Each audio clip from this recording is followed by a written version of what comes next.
Welcome to Board Certified, expert interview episodes about medical licensing exams and healthcare careers. I'm Tyler, founder of Achievable, and we offer affordable adaptive online prep courses for the USMLE Step 1, MCAT, PTCE, NPTE, and others. Each course contains everything you need to succeed, including comprehensive study guides, video lessons, thousands of practice questions powered by our memory enhancing algorithm, and full length practice exams. You can get a free trial of any course by going to achievable.me. And if you like it, be sure to use the code podcast to save 10%. Now, let's get started.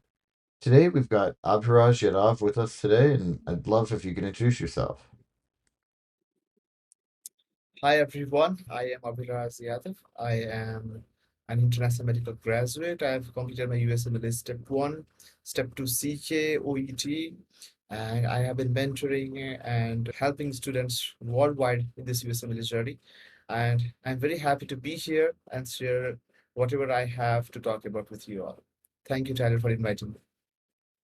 Yeah, you're welcome, and thanks for coming. So, for this, I want to talk about USMLE strategies for international medical graduates specifically. So, first, what is it about doing the USMLE as an IMG that makes it so difficult? So the first thing I will mention is the process itself, right? The USMLE process, it is a very lengthy process. You have the step one, step two, you have OET, you have to fly to the US to do your observerships, you have to give your step three because as an IMZ, it becomes very much essential to give the step three examination. And then also you have to dedicate your time, particularly in research and other volunteering activities to enhance your CV. Okay, so the first hurdle for the International Medical Graduate Society is the timeline itself, right? And Mm. second is the study pattern and the curriculum that the international medical schools follow. Okay, so the international medical school, the examination designed in the international medical school do not actually have a very great, I would say the contents are same, but the similarity of the examinations, how they prepare you, that is very much different from the USMLE.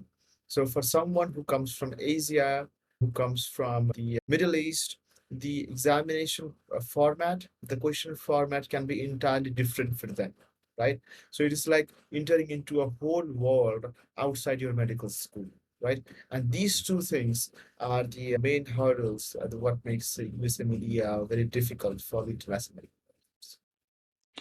Yeah, well, and let's talk about like kind of tackling each of those hurdles. So the first is obviously just the content itself, right? So as you mentioned, there are a lot of things that your school covers that are on the USMLE, but there are also like there are things that your school does not cover that are on the USMLE, and then there are things that your school does cover that are not on the USMLE, right? So how do you kind of parse all this? And also then when you do have things that are not covered in school that you need to cover, how do you make sure that you're staying on top of it? Yeah. So what I also suggest is that please get a mentor, right? Please get a mentor, a guide who can guide you very well, who have done this USMLE journey themselves. That is the first important step, right? Because when you go on and you start preparing for the USMLE, the content itself, you can get lost within. So the first and foremost thing is to get a very good mentor. And obviously, as I mentioned, a good mentor, because he or she will play a very important role in your entire USMLE journey. They can break you, they can make you, right? And then talking about how to actually finalize which are the things that I need to study and all, I will say finalize your study resources. Keep it minimal, okay? Do not travel yourself through a lot and lot of resources. Keep it minimal. For example, first aid is a very good example, right? You can start off with first aid that will give you a very good overview of what is really being tested in the USMLE examination. And then pick up a very good video resource, a single video resource, and a very good question bank. I will say these three are the very basic and most important things and resources to start up your USMLE journey. And gradually, you will actually figure all of this on your own, what is working for you, what is not working for you, how much time it is going to take, particularly for you. And please do not compare yourself with others. For some, it can take only around 4 months for step one. For some, it can take around 1 year and even more than 1 year. So the journey is typically very much different from person to person because you never know what was their pace when they started this journey. Mhm. So I will say mentor, targeted resources, and confident upon yourself and trusting the Yeah, journey. yeah, exactly. You mentioned getting a mentor. I think it's just important, whether it's a mentor or even just peers, like to have other people with you along this journey, even if it's like your partner or your friend who's rooting for you. Particularly for international medical graduates, it can be very lonely because in the United States, everybody's preparing for the USMLE, right? And so all of your friends are also studying on a Friday night, but maybe that's not the case when you are not coming from the United States. Obviously. So about that, I would suggest that you need to find a very good study partner because there will be nights when you will actually think of giving up. And these nights will be crucial nights. And you need someone who can actually push you up. And you should push your friend up as well when they feel like giving up. So Mhm. having a very good peer by your side is very much essential in this journey as well. Because as you mentioned, yes, it does get very lonely, and because it is a very long journey itself. Yeah. You're studying when people are out having fun or doing other things, right? Um, how do you find other people? How do you find either like someone that's a study buddy, like you mentioned, or a mentor, or things like that? Like, how do you find support systems for that? Yeah, actually, that is very good question. So, digital world, you can find a digital friend for yourself very easily. So, there are a very high amount of USMLE preparation groups, especially in Facebook, in Reddit, where I have seen people posting, "Hey, I'm this. I'm preparing for the step one. I need a study partner, preferably from this time zone or something like that." I got my study partner like that. Someone posted in a group that I need a study partner from this time zone. He or she must be dedicated to give the exam in this time frame. And we connected, and that's how I found my study partner. And we studied step one together, we studied step two together, and now we are studying step three together as well. So this is the easiest way, and I'll say a most accessible way to find a study partner for yourself.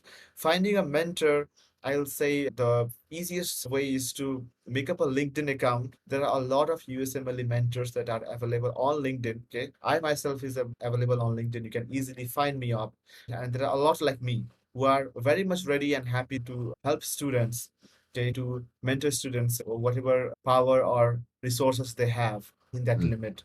So I'll say, and mentor can be anyone. He can be your senior from your medical school who have already done USMLE. He can be even your friend who started earlier than you and have completed his or her steps, right? So you can find a Mhm. mentor in anyone.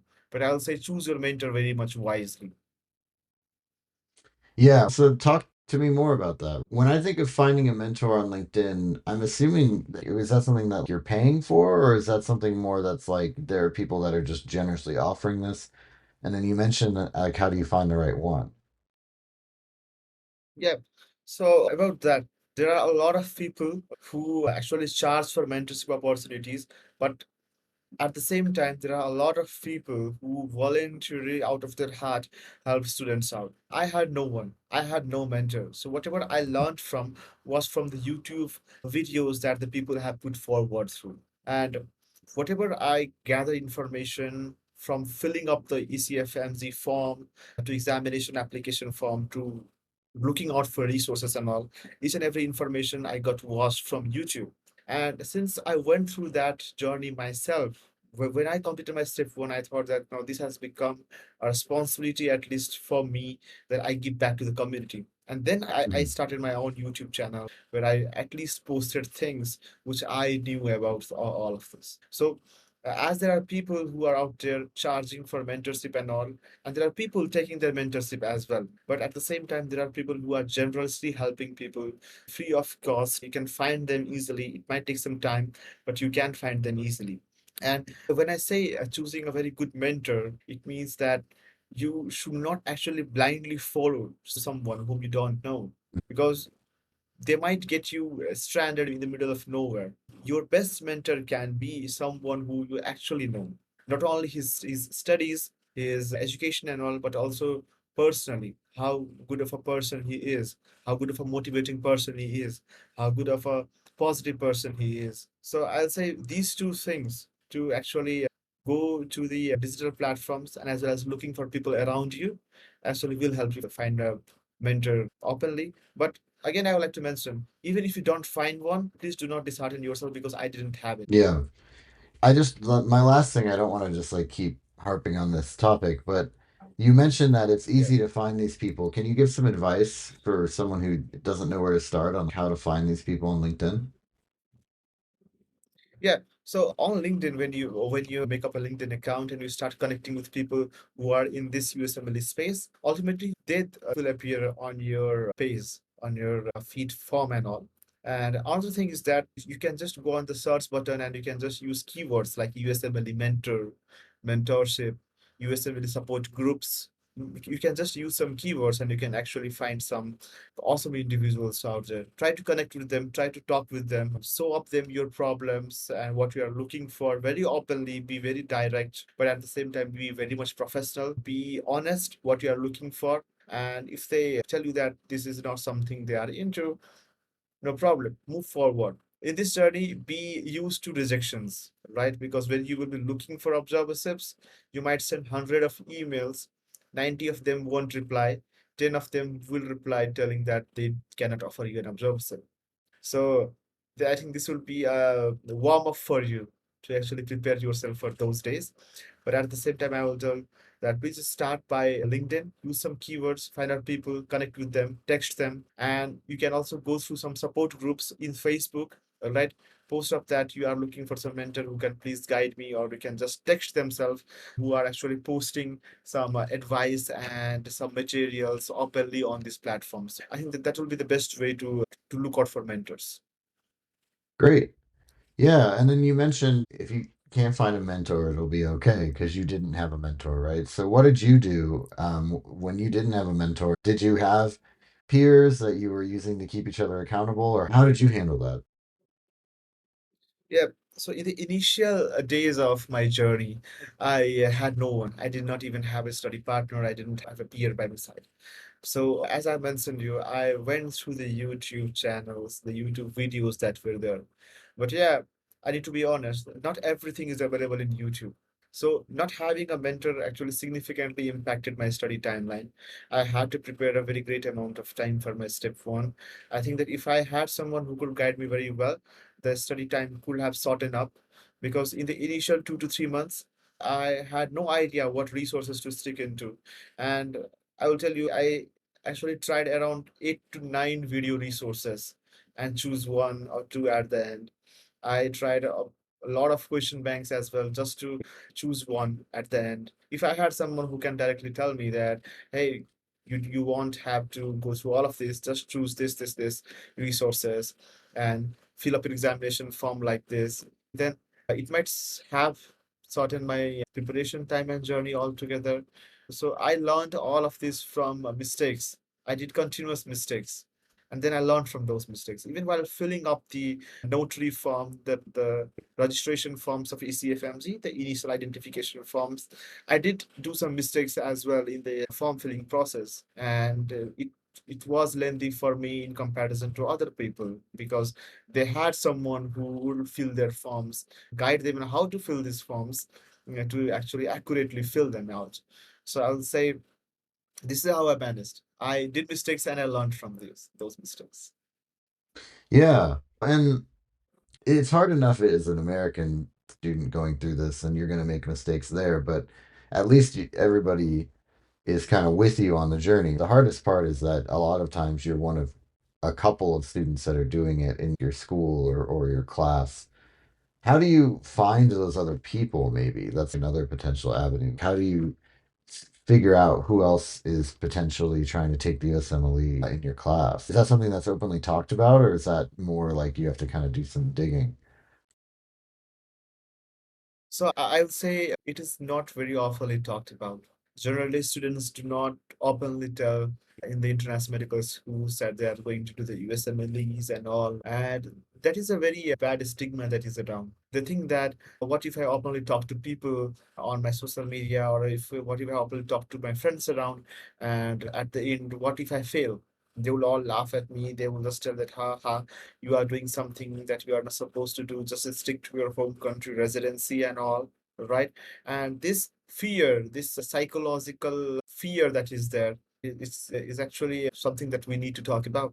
And we need to work on this. We should be able Yeah. to actually confidently present ourselves, confidently carry out that first aid book to your medical school library, saying that, hey, you are reading first aid, are you preparing for the USMLE? Don't think that what I'm going to answer them. Just think that, yes, I will answer them, yes, I'm preparing for the USMLE. The first step towards finding out a peer is that. And you never know, someone might gain motivation from you, and they might start the journey with you as well. Right. And then you can find a peer in them, you can find a study partner in them. And if you can go and talk to someone, you can talk to your friends, hey, I'm thinking to give a USMLE. Is any one of you interested in this pathway? And ultimately, the word will spread, and you can get a friend in your own medical school as well, if they are from there. In my case, I had no one. I had no Mhm. one. In among 100 students of my batch, I was the only one who was preparing for USMLE. And once I cleared it all, now it is like motivation for them, like, hey, he has done it, please teach us how you did it, we also want to do it and all. And now it has become a very common thing among my peer group, and even among my juniors and some of my senior groups as well. So I'll say you need to be confident on your decision first, and then only you can present yourself to find a study friend or a peer who will be with you with the show. Yeah. Well, and it's not just about your peers in medical school or things like that. I also think that you need to be able to get the support from the rest of your support network, right? Like your family and your friends. Let's start with family. Do you have advice for people on how to get your family bought in on what you're doing and this journey? Because I think in a lot of cases, it might mean that you aren't able to help out around the house as much as you normally did, or you might not have as much time for your family as you previously did, but also you're pursuing this big goal, right? Yeah, yeah. So about that, first, whenever you will be presenting this dream of yours in front of family, for them it is like shocking news at first, because you are talking about moving countries. You are Hmm. directly telling them that, hey, I'm not going to stay in this country, I'm going to migrate to the US, and I will be moving forward with my studies there. Okay. So first it is a shock for them. It is something new for them, right? If someone in your family have not gone through this pathway before. So you need to actually show them, or actually you should be able to convince them what this pathway will bring out for you and the people around you at the end. You need to see this pathway is not only for you. From the culture where I come from, we not only work for ourselves, we also work for the people around us. We also work for our parents. If someone in any country is trying to prepare for USMLE and is trying to move to the US, ultimately they have somewhere inside them, yes, getting the best amount of knowledge and training is a part, but ultimately they want to increase their financial and their lifestyle as well. And you are doing all of this not to only enhance your lifestyle, but for the people around you, your parents. You want to give a good life to your parents, your upcoming generations, and all. So you need to be able to convince your family first about what this journey is going to bring for you and people around them selflessly. And as I've talked before, you need to prioritize your life as well in order to actually make time for the USMLE preparation. Yes, you might have less amount of family time with them. You might have less amount of effort and time to actually help in the family course. But this is how it is supposed to be. You should actually convince people around you. That is the only way I can answer that. I don't know if I was good enough to answer that question. No, that's great. I think it's hard, right? And it's obviously going to be different for everybody based on their own circumstances. But I think in general, family is, like you said, there's kind of a shared goal to it, right? Like you're like you said, the implication is that you're in the work that you're doing and the hopefully large amount of money that you'll be making someday is going to benefit the whole family in some way. And then my last question on this, which is the tricky one because you're not going to be necessarily doing that for this group of people, is your current friends. I would imagine that most people that go to medical school, of their friends are not in medical school and don't really understand. And even if they are in medical school, they might not be taking the USMLE or trying to go abroad, so they might not understand that part of it. And you're certainly not going to come home and buy your friends a house like you would with your parents.